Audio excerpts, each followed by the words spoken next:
Tiger!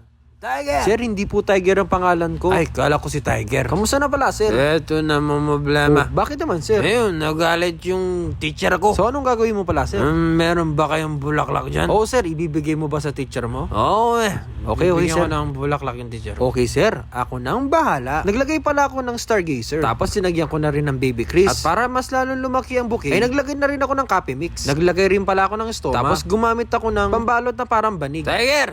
Oh, sino Tiger na yun, sir? Wala yung Brad ko lang yung Brad. Pagkatapos kong balutan, ay gumamit naman ako kulay ng puti na manipis sa pambalot para may contrast ang design ng pambalot. Hindi ako lasing. Ayaw naman, sir. Hindi nga ako lasing. sir. Nakainom Tiger naman. Ano, gusto mo ako? Tiger! Hindi nga ako si Tiger.